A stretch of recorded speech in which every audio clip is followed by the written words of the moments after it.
우리가 소식을 들으셨겠지만 코로나가 거리두기가 해제가 되어서 이제 조금 편안한 마음을 이렇게 갖게 되었습니다만, 그러나 아직 우리 교회에는 성도님들이 연세가 드신 분들이 또 노년층이 많은 관계로 해서 여전히 주의하지 않으면 안 됩니다.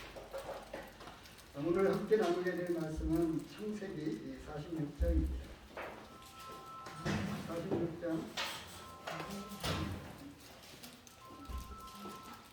우선 1절에서 7절까지의 말씀을 먼저 공독해 올리겠습니다.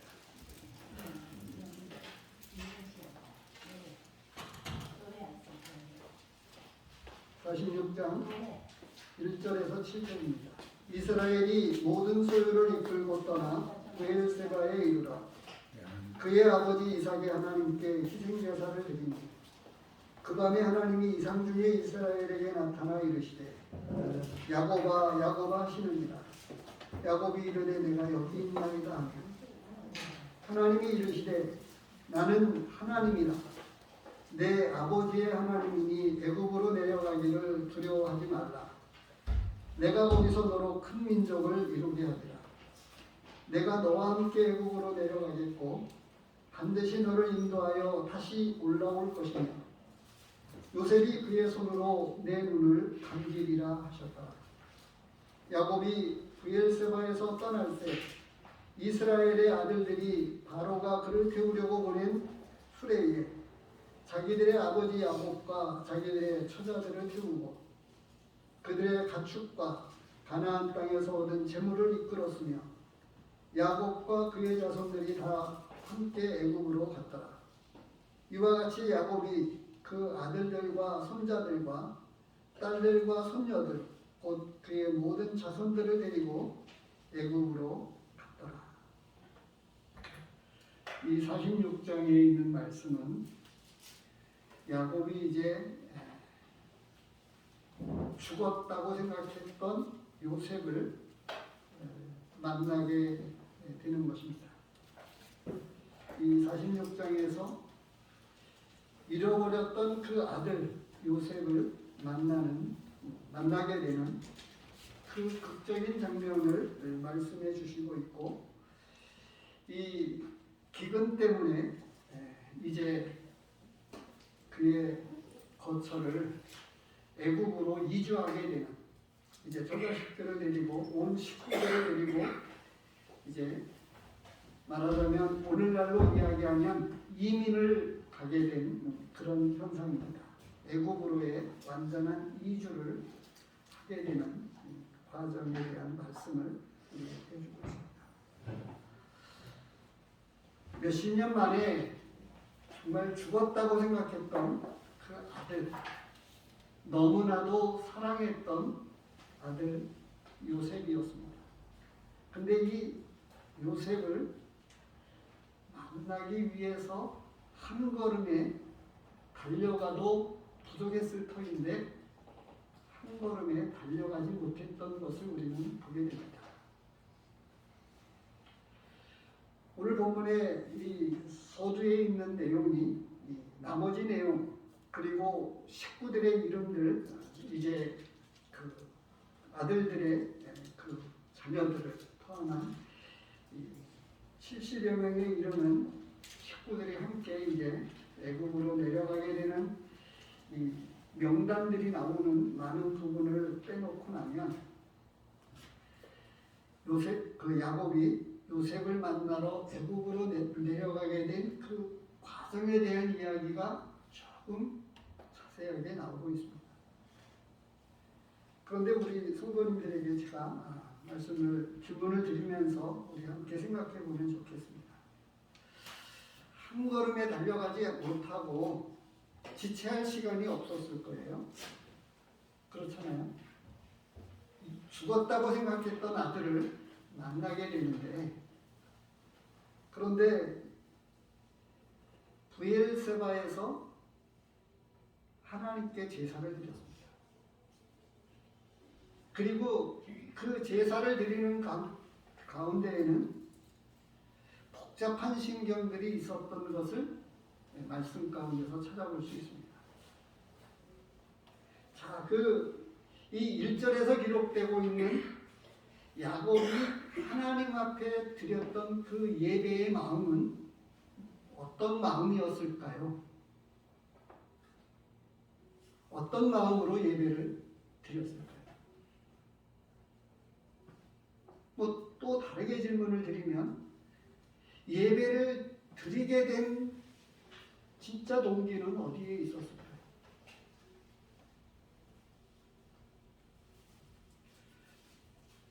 그것을 지금 우리 각자가 한번 생각해 보면 좋겠습니다. 오늘 내가 예배를 드리면서 나는 어떤 마음으로 예배를 드리게 되었나요? 그리고 또 다르게 왜 예배를 드리게 되었습니까?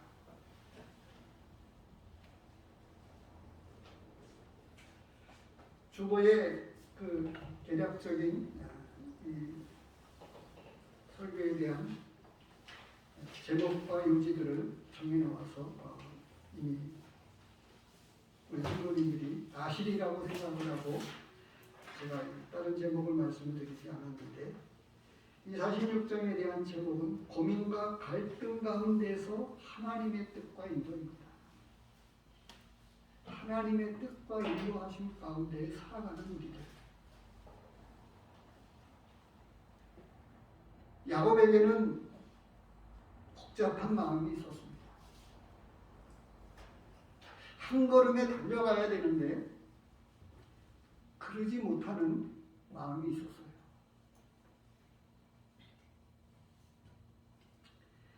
제가도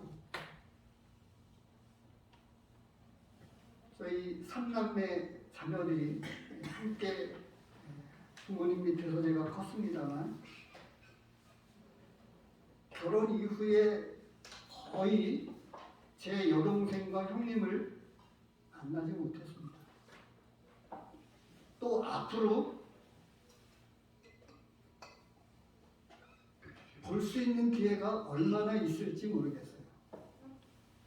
살아있기 때문에 그렇습니다만, 살아생전에 제 여동생이 한 번 남은 적이 있었고 저희 형님이 한 번 미국으로 들어가서 남은 적이 딱 한 번 있었습니다. 근데 결혼 이후에는 한 번도 보지 못했습니다.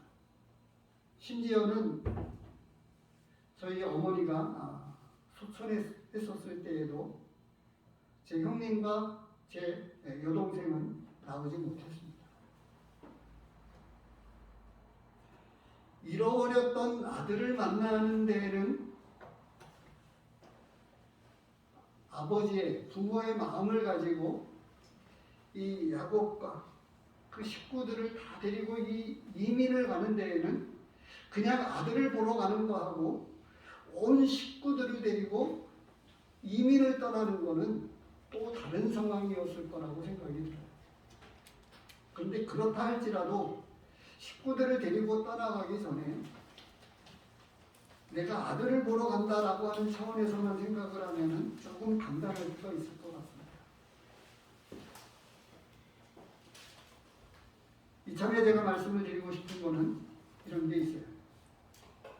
우리는 예배를 드리면서요, 우리 형제님들이 또 형제님들이 이제 그 형제님들만 갖는 대표성을 가지고 우리 자매인들은 참여하지 못하기 때문에 때때로 우리 형제님들이 감사의 기도 가운데에 어떤 간구의 기도를 드린다거나 이렇게 하게 될 때 이 대부분의 지역교회에 계신 성도님들이 조금 마음의 부담감을 갖는 경우입니다.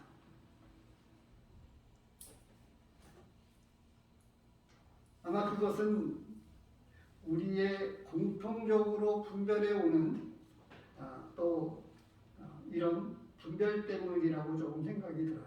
그런데 이 예배에 대한 모든 것은 우리 같은 성도들이 받는 게 아니고 하나님께 드리는 것입니다. 하나님께 올려드리는 거예요. 그래서 찬양도 기도도 다 하나님이 받으십니다. 근데 우리는 내가 받는 게 아닌데 내 믿음이 다르기 때문에 불편해하는 경우이죠. 근데 이 예배를 드리면서 그 예배 가운데에 야곱은 어떤 기도가 있었던 것을 문맥의 흐름 가운데서 살펴볼 수가 있습니다. 왜냐하면 이 예배를 드리고 난 그 밤에 하나님이 나타나셔서 그 마음에 고민하고 갈등했었던 문제들에 대한 그 내용을 하나님이 풀어주셨거든요. 애굽으로 내려가기를 주저하지 말라고 하는 것입니다. 내가 너와 함께 하겠다라고 이야기를 하고 애굽으로 내려갔다가 반드시 돌아오게 할 것이다 라고 이와 같이 약속해 주시고 하나님의 그 뜻을 알려주시면서 이 야곱과 그리고 야곱을 포함한 전 식구들 하나님의 백성들이었죠. 하나님께서 택하신 그 백성 아브라함의 후손들에 대한 그 자녀들에 대한 그 약속 그대로를 애굽으로 온 식구들을 데리고 가는 데에 하나님의 그 뜻을 밝혀주십니다. 그래서 이 본문, 이 46장을 통해서 우리에게 하시는 말씀 가운데에는 하나님의 뜻, 그것에 대한 것을 말씀해 주십니다. 그리고 그 내용 가운데에는 그 내용의 중심 가운데 있는 것이 예배였다고 하는 거예요. 그래서 우리의 예배를 보면 전에 35장에서도 그런 말씀을 드린 적이 있습니다만 우리는 때때로 많은 내용들에 대해서 교리적인 접근들을 많이 하게 됩니다. 분별은 다르게 하지만 그 내용들에 관해서 들어가 보면 그 이상의 많은 것들이 있어요. 우리는 한 몸이라고 이 교회라고 하는 것들에 대한 분별과 교리라고 할까요? 이런 것들에 대해서 한 몸이다. 이런 것들에 대한 분별을 다 갖고 있는데 그 분별만큼이나 우리가 한 지체가 되어서 하나 된 마음으로 하나 되어야 한다라고 하는 이러한 것들에 대해서 실질적인 우리의 믿음으로 살아가는 그래서 지체됨을 확인하고 나누는 이런 깊은 교제 가운데 들어간 것과는 조금 교리적으로 분별하는 것과 그렇게 실질적으로 살아가는 것과는 거리감이 있다는 거죠. 이 예배도 마찬가지입니다. 교리적으로 접근을 하면 하나님 앞에 올려드리는 것에 대해서 내가 옳고 그르다라고 하는 분별 때문에 때로는 겉면이기도 하고 때로는 어떤 그 분별을 나누는 것에서 있어서도 개인적으로 따로 이렇게 하면 좋은데 공적인 자리에서 이렇게 하면 본인은 어려움을 겪기도 하게 됩니다. 그래서 이제 찬송가 가사를 바꾸거나 그 찬양은 그만 불렀으면 좋겠다라거나 이렇게 하는 경우도 있습니다. 근데 그것을 공적인 자리에서는 잠시 제가 말씀을 드리면 그 한 성도님을 위해서 그리고 교회의 덕을 위해서라도 참으시고 나중을 위해서 근데 이제 교리적인 접근을 떠나서라도 그것이 하나님 앞에 올려드리는 건데 내가 받는 것이 아니고 내가 받아야 될 것이 아닌데 우리는 때로 그런 것들을 접근해서 지체가 되고 하나가 되는 그러한 관계를 오히려 어렵게 만드는 측면을 놓고 생각을 해보게 될 때 예배라고 하는 이런 차원에서의 접근을 놓고 보면 너무 교리적으로 접근이 되어진다. 오늘 본문에서 중요한 것 가운데 한 가지는 예배에 여러 가지 요소들이 있습니다만 저는 예배는 무엇이다 라고 하는 것들에 대해서 제가 전에 저는 여러 가지 요소들을 다 아멘이 되고 또 우리 성도님들과 그리고 많은 형제님들 많은 분들이 분별하고 있는 대로 같은 분별을 갖고 있습니다. 그럼에도 불구하고 그 중에 깊은 내용 가운데 하나는 예배는 하나님과의 교제입니다. 왜 그러냐 하면 오늘 본문에서도 더 구체적으로 말씀을 해주고 있습니다. 야곱이 하나님 앞에 예배를 드렸더니 그 예배를 받으신 하나님께서 야곱에게 응답하신 거예요.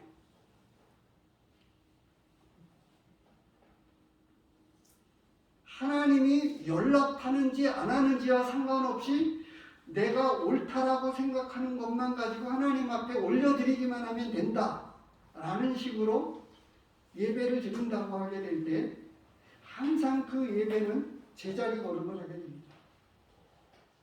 그래서 뭐가 있냐면 예배를 통해서 하나님과의 더 깊은 교제 속으로 들어가고 하나님과의 관계가 더 깊어지느냐, 믿음이 깊어지느냐 하면 그렇지 못한다고 하면 그렇지 않고 늘 예배로 나아가지만 그 신앙과 믿음은 항상 제자리 걸음을 하게 될 때 변하지 않는다고 하면 그 예배는 어떤 예배일까요? 오늘 본문 가운데서 보면 야곱은 요셉을 만나기 위해서 잃어버린 아들, 아니 죽었다고 생각한 그 아들을 이제 죽어도 여한이 없다고 생각을 했습니다. 그래서 이제 살아있을 때 내가 죽기 전에 빨리 그를 만나야 되겠다고 이 45장에 보면 27절, 28절 끝에 가서 그 얘기 말씀이 나옵니다. 28절에 보면 이스라엘이 이르되 조카도다. 내 아들 요셉이 지금까지 살았으니 내가 죽기 전에 가서 그를 보리라. 이 말씀을 보면 이제 죽어도 여한이 없다. 이제 내가 살아생전에 그를 보게 되는 것이 꿈만 같다. 한 걸음에 이제 아들을 보러 가야 되겠다고 이야기한 거예요. 그런데 애굽으로 내려가다가 브엘세바에서 멈춰서 예배를 드립니다. 그리고 그 예배를 받으신 하나님이 야곱에게 나타나셔서 그냥 말씀하신 게 아니에요. 야곱아, 야곱아 부르셨어요. 아담아, 아담아 내게 어디 있느냐라고 에덴 동산에서 부르셨던 하나님이 동일하게 야곱아, 야곱아라고 이렇게 부르셨습니다. 교제라고 하는 거죠. 그리고 그 예배 가운데 담고 있었던 그 많은 것들을 하나님께서 다 받으시고 들으시고 그 마음속에 있는 기도마저도 나의 마음의 묵상과 소원이 주께 연락되기를 원한다고 하는 시편에 있는 말씀 그대로 그 마음 가운데 있었던 깊은 고민과 갈등, 왜냐하면 이전 같으면 애국으로 그 한 걸음에 달려가는 일에 있어서 주저하지 않았을 거예요. 그런데 저는 여기서 이렇게 표현하고 싶은데 믿음의 철이 들었습니다.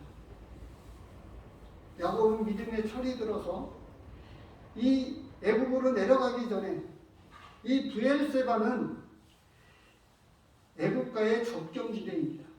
그리고 이 브엘세바는 너무나도 아브라함 때서부터 유서 깊은 예배의 장소이기도 했어요.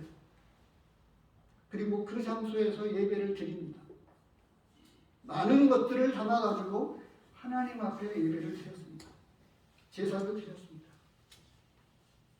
말씀을 보시기 바랍니다. 이스라엘이 모든 소유를 이끌고 떠난 브엘세바에 이르러 그의 아버지 이삭의 하나님께 제사를 드립니다. 이미 모든 소유를 가지고 떠나서 이제 요셉에게로 가는 이에 결단을 이미 다 내렸습니다. 그럼에도 불구하고 그는 브엘세바에 멈춰서 예배를 드립니다. 앞의 내용들을 보면 이제 가나안 땅에서는 더 이상 살 수가 없었어요. 우크라이나 사태와 같은 거죠. 전쟁 가운데 더 이상 살 수 없었던 것처럼 많은 난민들이 폴란드나 외국으로 다, 그렇지만 또 대다수의 많은 사람들은 나라를 살리겠다고, 나라를 지키겠다고 전쟁 가운데 들어오는 수많은 사람들이 있습니다. 야곱은 더 이상 애굽에는 먹을 것이 풍족해서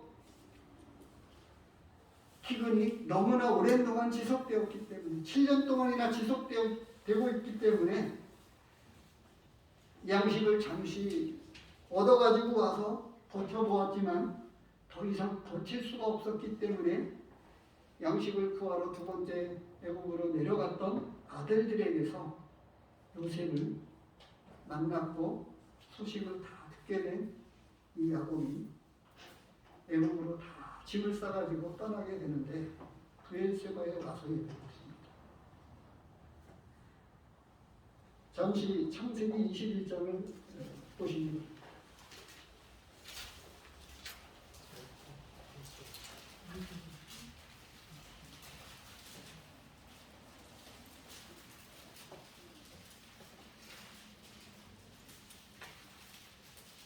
(22절부터) (34절까지에) 보면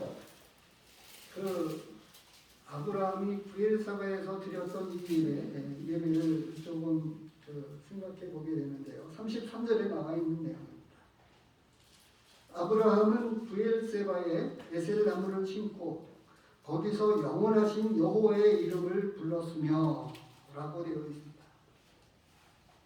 이게 예배였습니다. 그런데 이제 보면 22절에서부터 보면 아비멜렉이 아브라함과 언약을 맺자고 합니다.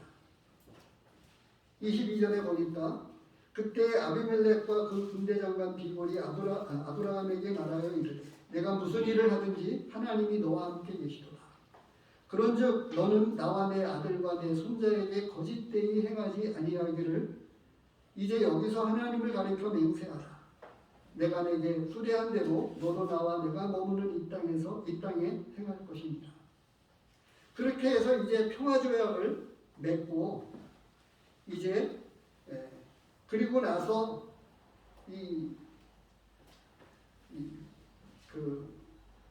우물들의 문제 때문에 갈등의 문제가 이 앞에서부터 쭉 이어져 오고 있었어요. 그런데 우물을 빼앗은 일에 대해서도 평화조약을 맺는 데에는 원수 갚지 말라는 얘기죠. 잘 모르고 그렇게 한 거니까 그가 화를 내면 하나님이 함께 하신 이들 때문에 피해를 보는 건 정작 우리라고 하는 것을 알았기 때문에 아비멜렉은 아브라함에게 어떻게 보면 용서를 구하는 입장에서 우리를 해하지 말라고 요청한 것입니다. 그렇게 이제 조약을 맺고 나서는 그는 이제 다른 우물을 찾아서 새로운 우물을 파게 되었고 이 약속을 맺고 나서 32절에 보면 그들이 브엘세바에서 언약을 세우매 아비멜렉과 그 군대장관 비골은 떠나 블레셋 사람의 땅으로 돌아갔고 그리고 나서 여호와의 이름을 불렀다. 바로 이 브엘세바에서 이 예배를 부르면서 하나님의 이름을 높이 불렀습니다. 찬양을 올렸습니다. 그 이후에 동일하게 아브라함 때서부터 이 브엘세바는 특별한 의미를 담고 있는 지역이 되었는데요. 그 이후에 이삭도 26장에 보면 이 브엘세바에 대한 말씀이 나오고 있습니다. 26장입니다.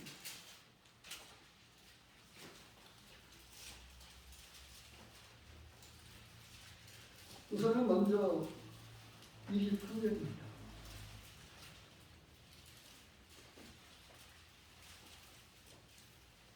여기서도 이제 우물 문제가 나오는데 우선 23절을 먼저 보면 이삭이 거기서부터 브엘세바로 올라갔더니 그 밤에 여호와께서 그에게 나타나 이르시되 나는 내 아버지 아브라함의 하나님이니 두려워하지 말라. 내 종 아브라함을 위하여 내가 너와 함께 있어 내게 복을 주어 내 자손이 번성하게 하리라 하시니라.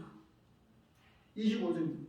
이삭이 그곳에 제단을 쌓고 여호와의 이름을 부르며 거기 장막을 쳤더니 이삭의 종들이 거기도 우물을 팠더라. 여기서도 보면 예배가 나오는데요. 예배가 교리적으로 제가 접근을 한다고 말씀을 드렸어요. 교리적으로 문제가 없습니다. 우리가 이와 같이 성찬을 중심으로 해서 주님을 기억하고 찬양을 부리고 감사를 드리는데 문제가 없습니다. 그런데 문제는 이 예배 가운데 우리가 예배를 드리는 것이 하나님과의 교제라고 하는 측면이 많이 구약에서 오히려 말씀을 통해서 우리에게 가르쳐주고 있는 거예요.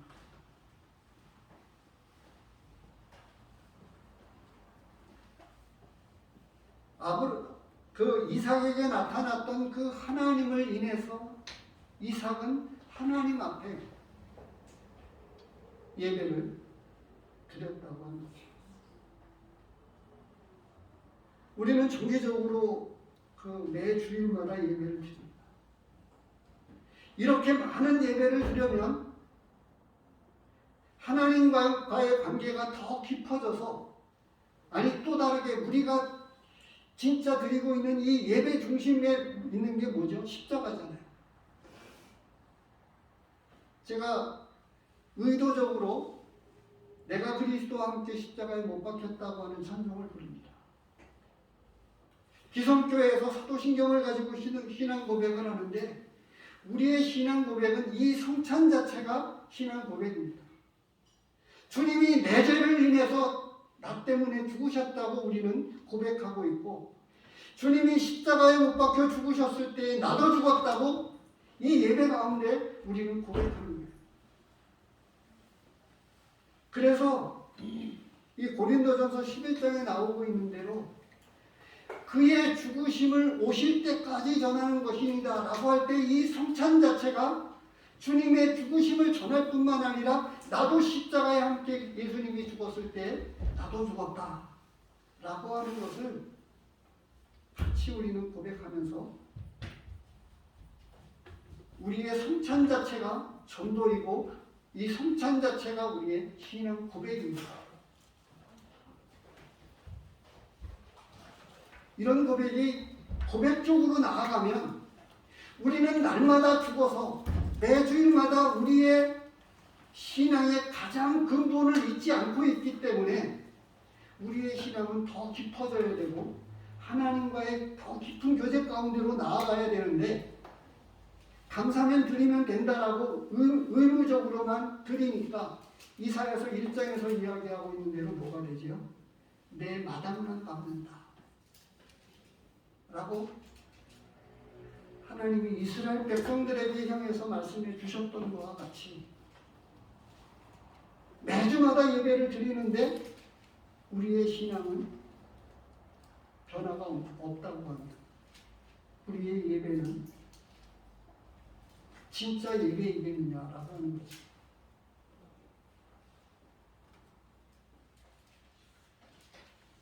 그리고 이제 야곱이 아브라함에서부터 이삭 동일하게 더 구체한 이삭에 대해서도 브엘세바에 대한 내용을 나머지 내용을 살펴보시기 바랍니다. 이 야곱이 애굽으로 그냥 한 걸음에 달려가면 되는데 이 가나안 땅을 마지막 떠나서 애굽 땅 지경에 들어가기 직전에 이 브엘세바에서 하나님 앞에 예배를 드렸습니다. 그리고 그 예배를 연락하신 하나님께서 야곱에게 나타나서 야곱아 야곱아 부르시면서 그 마음 가운데 있었던 하나님의 뜻을 말씀해 주십니다. 이미 아브라함 때에 이 야곱으로 야곱이 아니고요. 아브라함 때에 이미 이스라엘 백성들이 애굽에 내려갔다가 4대 만에 다시 돌아오게 될 것을 이미 말씀하셨습니다. 그리고 그 말씀은 한 번만이 아니고 야곱에게도 이스라엘이라고 하리라 라고 하는 것을 한 번만 말씀하시지 않고 여러 번 말씀하셨습니다. 언제나 많은 경우에 그랬습니다. 다윗도 기름 부음을 한 번 받지 않았습니다. 3번 받았습니다. 이상하지만 하나님께서는 반복해서 그런 것들을 많이 말씀하십니다. 그런데 우리는 하나님의 말씀을 들으면서도 반복해서 듣는 일에 어쩌면 불편해하는 우리 성도님들이 있는지도 모르겠습니다.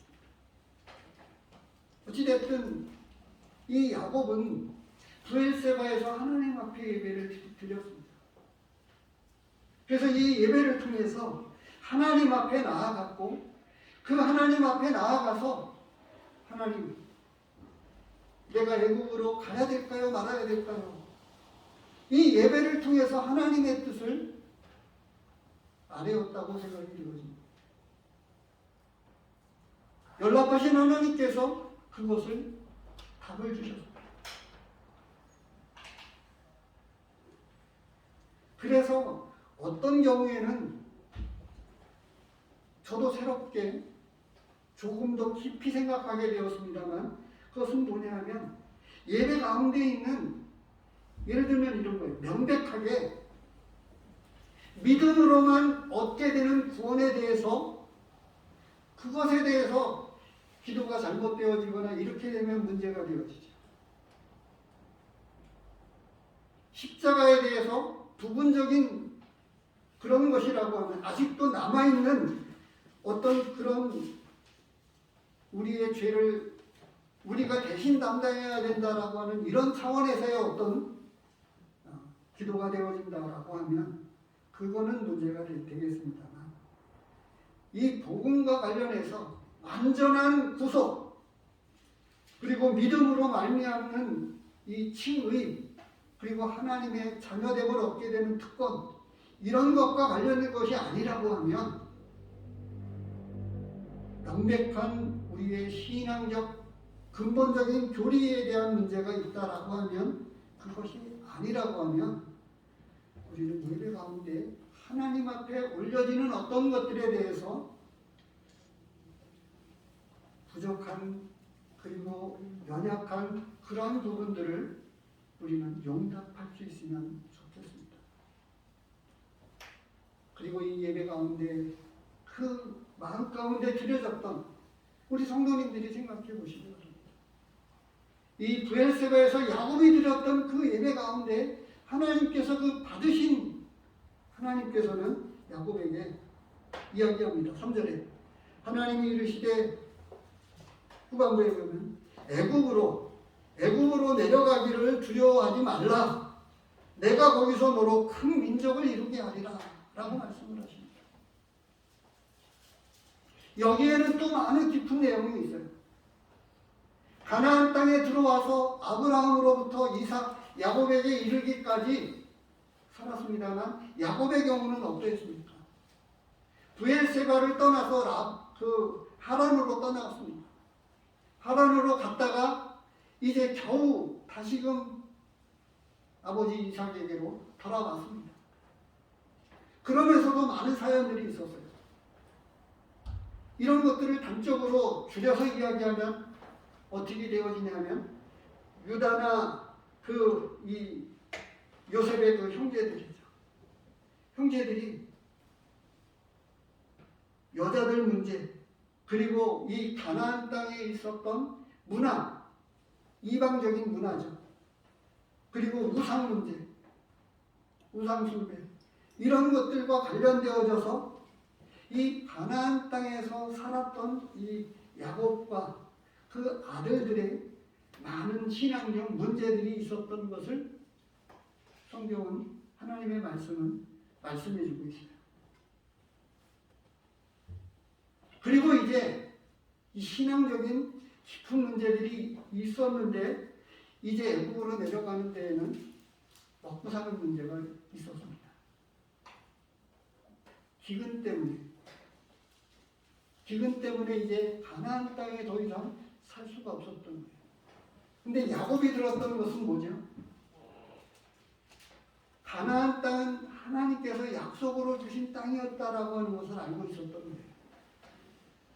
근데 아브라함에게 이야기했었지만 애국으로 내려갔다가 4대 만에 돌아올 것이다 라고 말씀하셨던 것들은 차마 잘 몰랐던 것 같습니다. 그래서 야곱에게 말씀하십니다. 애국으로 내려가는데 두려워하지 말아라. 내가 거기서 너로 큰 민족을 이루겠다라고 말씀을 하십니다. 그러면 깊은 내용 가운데 잘 몰랐었을지라도 아브라함에게 그리고 그 후손들에게 큰 민족을 이루겠다고 하는 약속은 맞는데 근데 지역적으로는 가나안이었었지 애국이 아니었었거든요. 그런데 애국으로 내려가야 되는 문제 때문에 그는 갈등하고 고민하고 있었던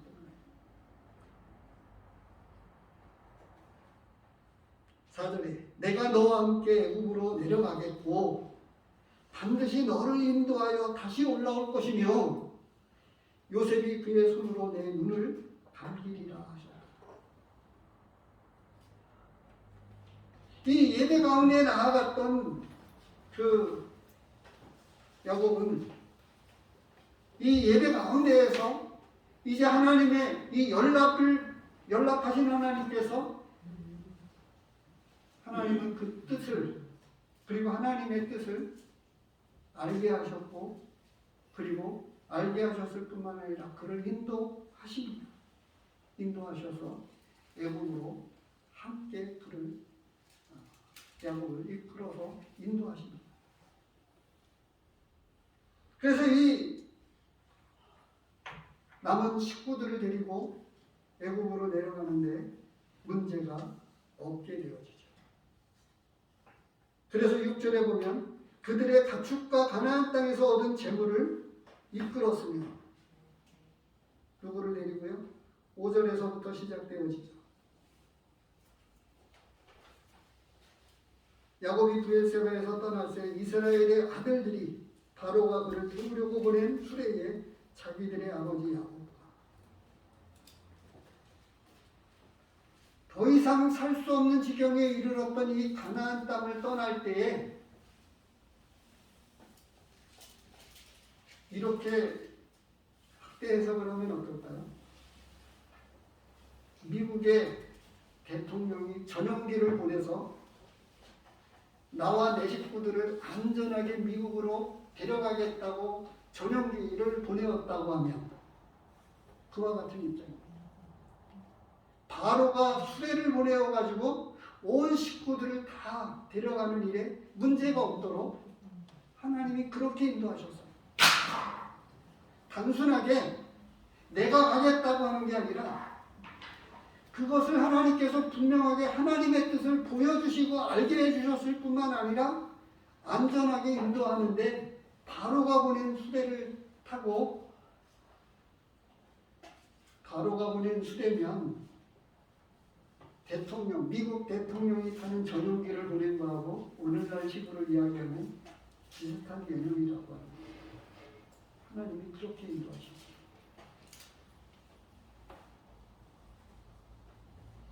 우리 살아가는 세계가 그렇습니다. 문제는 우리가 얼만큼 하나님의 뜻에 순종하면서 살고 있느냐라고 하는 게 문제이지 언제나 하나님은 좁은 시야를 크게 놓고 보면요. 당시에는 먹기 양식이 없어서 굶어 죽게 되었다고 생각을 했는데 하나님은 아니다.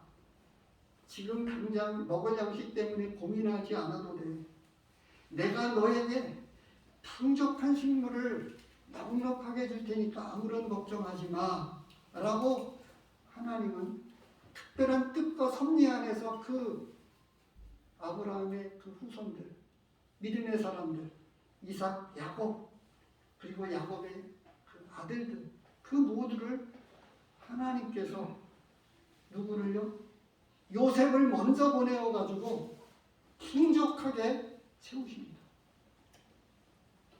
그 시작을 바로의 수레를 보내어가지고 데려오도록 공적인 초청으로, 말하자면 요셉의 초청이 아닌 바로의 초청으로 오게끔 하나님이 그렇게 하셨어요. 얼마나 놀라운 일입니까? 하나님의 인도하신 가운데에는 이런 놀라운 일들이 있는 거예요.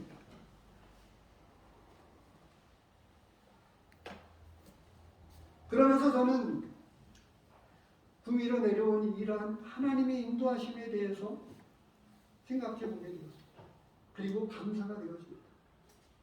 어떻게 되어질지 아직 알지 못하지만, 더 남은 생애를 알지 못하지만 하나님 앞에 진심으로 감사하는 마음이 있습니다.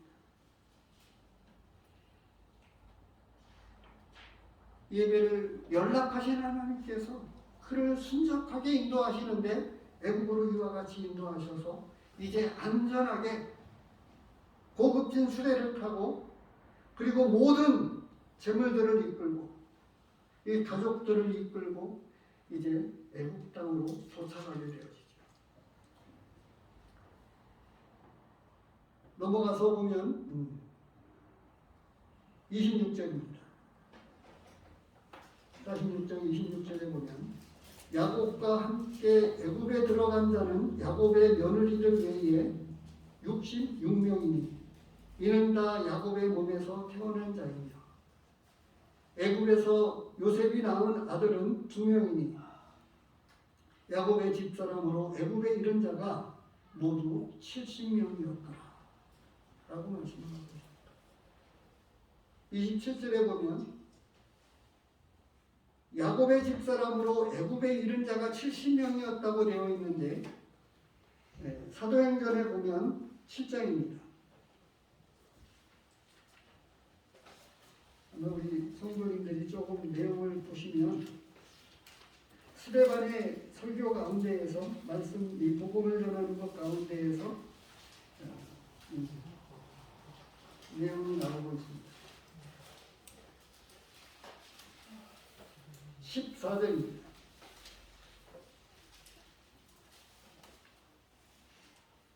요셉이 사람을 보내어 그의 아버지 야곱과 온 친족 75사람을 청하였다라고 되어 있습니다. 그런데 창세기에서는 70명이라고 나오죠. 물론 여기에서 그 애굽에서 요셉이 낳은 2 아들을 이야기하고 있습니다만, 이제 그 야곱의 식구들을 데리고 온 사람은 70명이었다고 이야기하는데, 그 요셉의 식구들을 포함해서 신약에 와서 스데반은 그 숫자를 포함해서 말씀하고 있기 때문에 문제가 있는 인원수가 아니라 각각 다른 시각에서 기록된 숫자의 기록이라고 이렇게 보시면 되겠습니다. 이렇게 해서 온 식구들을 다 데리고 애굽 땅에 이르게 됩니다. 그리고 나서 이제 요셉은 이 아버지 야곱과 더불어서 온 식구들을 이제 고센 땅에 머무르도록 그렇게 합니다. 28절에 보면 야곱이 유다를 요셉에게 미리 보내어 자기를 고센으로 인도하게 하고 다 고센 땅에 이르니,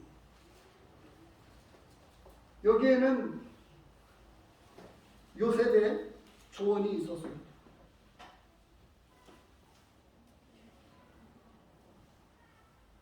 목축은 애굽 사람들에게서 가증히 여기는 것이었습니다.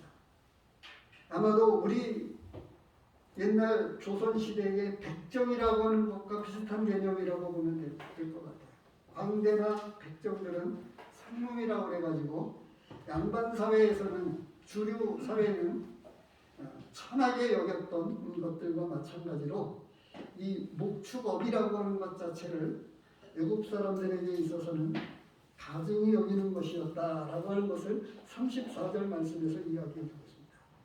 당신들은 이르기를 주의 종들은 어렸을 때부터 지금까지 목축하는 자들이온데 우리와 우리 손주가 다 그러하니이다 하소서. 애굽 사람은 다 목축을 가증히 여기나니 당신들이 고센 땅에 살게 되리이다. 최고의 권력자였습니다. 왕이었던 바로를 제외하면 요셉은 두 번째로 막강한 권력을 직접 휘두르는 실권자였다고 하는 거죠. 이 실권자였으면 애굽 땅에서 제일 요지의 땅에다가 안전하게 살 수 있는 어떤 좋은 것들을 좋은 지역으로 안내하지 않았을까요? 그런데 왜 고센 땅으로 안내했을까? 여기에는 직업과 관련해서입니다. 조금 전에 제가 그런 말씀을 드렸는데 아브라함 이래로 애굽 문제는 아브라함도 기근 때문에 애굽으로 내려갔다가 올라왔었죠. 등등 이 여러 문제들을 이 야곱에게 이르기까지 그리고 요셉에 이르러서 언제나 믿음의 사람은 이 세상을 살아나가면서 언제나 다른 시각을 갖고 있습니다.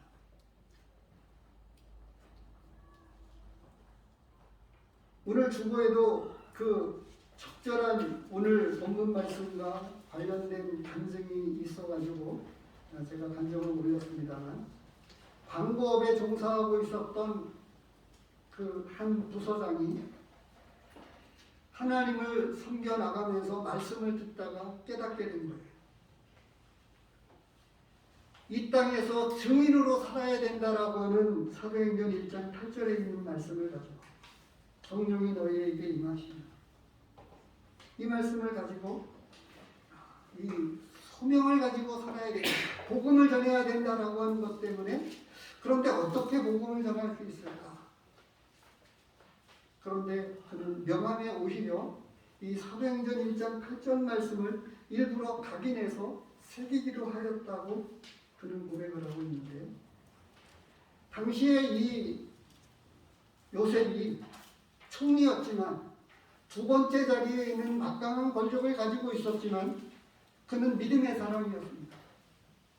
애굽 문화에 속해 있지 않고 애굽에 살고 있지만 언제나 믿음과 신앙의 눈으로 다른 삶을 살고 있었던 거예요. 오늘날에도 그렇습니다. 어쩌면 저속한 표현으로 돈을 잘 버는 데에는 물장사라고 합니다. 저는 잘 모르는데 물장사라고 하는 표현을 어렸을 때부터 조금 제가 들었던 것 같아요. 술집이요, 술집. 세상 사람들이 제일 인심이 좋은 게 술과 담배라고 하더라고요. 그래서 이 목축업은 신앙과 관계가 되는 거예요. 어린 양을 잡고 소나 양을 잡아서 하나님 앞에 예배를 드린다고 하네요. 그런 차원에서 이 요셉은 애굽에 살되 애굽과 분리된 삶을 살아야 된다라고 하는 이 신앙의 관점을 가지고 고센 땅으로 제안을 하고 아버지 야곱은 그것을 기꺼이 믿음으로 받아들여서 이제 고센 땅에 머무르게 됩니다. 조금 전에 앞서 말씀을 드렸던 한 가지 내용을 기억해 보십시오.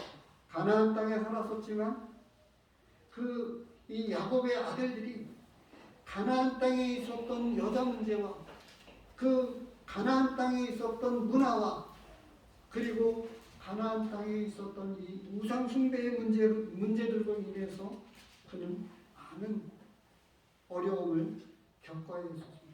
그리고 이제 믿음의 철이 들고 난 이후에 그는 애굽 땅으로 내려가는 일에 여러 가지 고민과 갈등 끝에 하나님의 뜻을 물었습니다. 그리고 하나님의 인도를 받아서 애굽 땅에 와서 화려하고 좋은 것을 선택하기보다는 고센 땅을, 아들 요셉의 조언을 따라서 고센 땅을 선택해서 이 고센 땅에 정착했는데, 하나님께서 거기에서 수많은 부와 축복을 내리셔서 거기서 큰 민족을 이루게 되었다고 합니다.